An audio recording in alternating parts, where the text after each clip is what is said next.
अस्सलाम वालेकुम, कैसे हैं आप मोहम्मद जी? चलिए आपको ब्लॉग शुरू करें। हेलो भी अदा किया होगा तो टाइप बटन को नहीं दबाया तो आप कितने दिनों से नहीं हमने थोड़ी इतने अब थोड़ी इतने चलो ठीक। वसीओ अरीज सहरा है, हर तरफ खामोशी है। एक शख्स अल्लाह तबारक व तआला के जिक्र में मशगूल इत्मीनान से चला जा रहा था कि अचानक उसने एक आवाज़ सुनी, अब्दुल्ला के बाग को सैराब कर दो। वो शख्स कुछ देर के लिए रुक गया, आगे देखा, पीछे देखा, दाएं देखा, बाएं देखा, लेकिन इसे स्याह पत्थरों और सहरा के रेत के अलावा कुछ दिखाई न दिया। वो हैरान रह गया और अपने आप से कहने लगा, सुबहान अल्लाह, ये किसकी आवाज़ थी?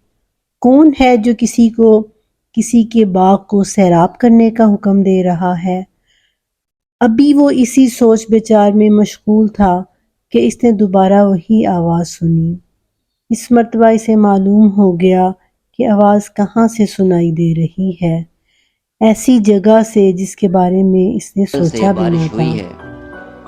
आवाज़ ऊपर बादलों से सुनाई दे रही थी, और जब इसे यकीन हो गया कि आवाज़ ऊपर बादलों से ही सुनाई दे रही है तो इसे और ज़्यादा ताज्जुब हुआ। अभी वो ताज्जुब से मुंह खोले बादलों को देख ही रहा था कि एक बदली ने चलना शुरू कर दिया और चट्टानों के एक तरफ जाकर बरसना शुरू कर दिया। वो शख्स भी पीछे पीछे चल पड़ा। बादल से बरसता हुआ पानी छोटी छोटी गुजरगाहों से होता हुआ एक तरफ बढ़ने लगा। अभी कुछ ही देर दूर चला था कि इसको बाग दिखाई दिया, जहां एक शख्स काम कर रहा था और इसके खुलिये से नेकी और तकवा के आसार जाहिर हो रहे थे। इस शख्स ने बाग वाले से पूछा, ए अल्लाह के बंदे, तुम्हारा नाम क्या है? इसने अपना नाम बताया, अब्दुल्ला। ये तो वही नाम था जो इस शख्स ने बादल में सुना था।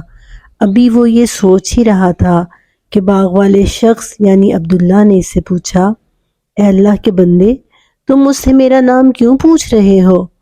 तो इस शख्स ने सारा वाकया बयान किया, बताया कि मैंने बादलों में तुम्हारा नाम सुना था। इस आदमी ने बाग वाले से पूछा, ए अब्दुल्ला, मुझे बताओ कि तुम अपने बाग में ऐसा क्या अमल करते हो जिसकी वजह से अल्लाह ताला ने तुम्हारे साथ ये मामला फरमाया है। तुम्हारे बाग के लिए खास नहर जारी फरमाई ताकि तुम्हारे बाग के दरख्त हरे भरे रहें और फल पकते रहें। बाग वाले ने इत्मीनान से जवाब दिया, मुझे इस बाग से जितनी आमदनी होती है मैं इसके 3 हिस्से करता हूँ। 1/3 हिस्सा सदका कर देता हूँ, 1 हिस्सा अपने और अपने घर वालों के लिए रख लेता हूँ, जबकि 1 हिस्सा मज़ीद खेती बाड़ी वगैरह के लिए रख लेता हूँ। ये सुनकर वो शख्स बाग वाले को सलाम करके वापस आ गया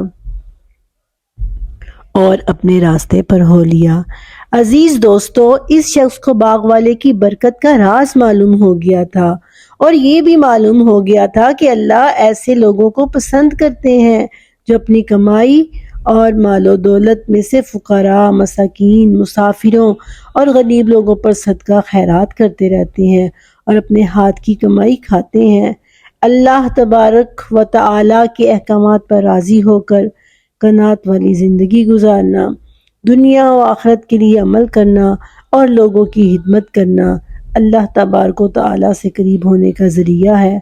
चुनांचे अल्लाह का फरमान है, जो शख्स अल्लाह से डरता है अल्लाह इसके लिए हर मुश्किल से निकलने की शक्ल निकाल देता है और इसे ऐसी जगह से रोज़ी देता है जिसका इसे गुमान भी नहीं होता।